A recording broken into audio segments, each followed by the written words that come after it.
Chapter 1 पुरखे और बचपन। छोटी अवस्था से ही मैं बड़ा साहसी था। अगर ऐसा ना होता तो खाली हाथ सारी दुनिया घूम आना क्या मेरे लिए कभी संभव होता। विवेकानंद। 12 जनवरी 1863 प्रभात का समय। स्त्री पुरुषों के दल मकर समतमी के स्नान के लिए गंगा की ओर जा रहे थे। इसी समय कलकत्ता के गण्यमान्य दत्त परिवार में एक बालक का जन्म हुआ जिसका नाम नरेंद्र नाथ रखा गया। आगे चलकर यही नरेंद्र नाथ विवेकानंद के नाम से प्रसिद्ध हुआ। बालक की मां का नाम भुवनेश्वरी देवी था। नरेंद्र से पहले उनके 2 लड़कियां थीं। बेटे का मुंह देखने की उनके मन में बड़ी अभिलाषा थी, इसलिए सुबह शाम शिव मंदिर जाकर प्रार्थना करने लगी।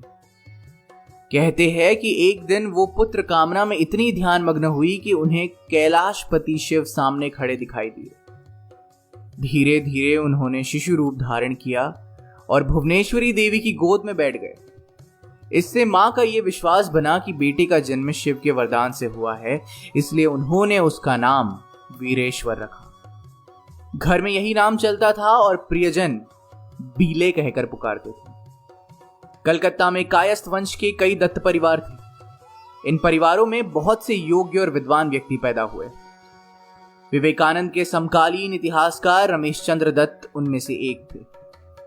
विवेकानंद का जन्म इसी कायस्थ परिवार में हुआ था, पर रोलाम ने उन्हें क्षत्रिय वंश में उत्पन्न होना बताया। शायद उन्हें यह भ्रांति इसलिए हुई कि खुद विवेकानंद ने विदेश यात्रा से लौटकर अपने मद्रास के भाषण में प्रसंगवश कहा था। एक बात और, मैंने समाज सुधारकों के मुखपत्र में पढ़ा कि मैं शूद्र हूं और मुझसे पूछा गया था कि एक शूद्र को सन्यासी होने का क्या अधिकार है। तो इस पर मेरा उत्तर यह है कि मैं उन महापुरुष का वंशधर हूं जिनके चरण कमलों पर प्रत्येक ब्रह्मांड यमाय धर्मराज्य चित्रगुप्ताय वै नमः उच्चारण करते हुए पुष्पांजलि प्रदान करता है और जिनके वंशज विशुद्ध क्षत्रिय है। यदि अपने पुराणों पर विश्वास हो तो इन समाज सुधारकों को जान लेना चाहिए कि मेरी जाति ने पुराने जमाने में अन्य सेवाओं के अतिरिक्त कई शताब्दियों तक आधे भारत का शासन किया था। यदि मेरी जाति छोड़ दी जाए तो भारत के वर्तमान सभ्यता का क्या शेष रहेगा। अकेले बंगाल ही में मेरी जाति में सबसे बड़े दार्शनिक, सबसे बड़े कवि, सबसे बड़े इतिहासज्ञ, सबसे बड़े पुरातत्ववेत्ता और सबसे बड़े धर्म प्रचारक उत्पन्न हुए। मेरी ही जाति ने वर्तमान समय में सबसे बड़े वैज्ञानिकों से भारतवर्ष को विभूषित किया है। इन निंदकों को थोड़ा अपने देश के इतिहास का तो ज्ञान प्राप्त करना था। ब्राह्मण, क्षत्रिय तथा वैश्य इन तीनों वर्णों के संबंध में जरा अध्ययन तो करना था। जरा ये तो जानना था कि तीनों ही वर्णों को सन्यासी होने और वेद के अध्ययन का समान अधिकार है। ये बातें मैंने तो यूं ही प्रसंगवश कह दी।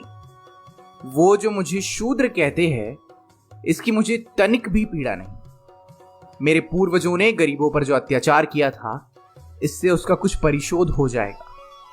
यदि मैं पैरिया, नीच चांडाल होता तो मुझे और भी आनंद आता, क्योंकि मैं उन महापुरुष का शिष्य हूं जिन्होंने सर्वश्रेष्ठ ब्राह्मण होते हुए भी एक पैरिया चांडाल के घर को साफ करने की अपनी इच्छा प्रकट की।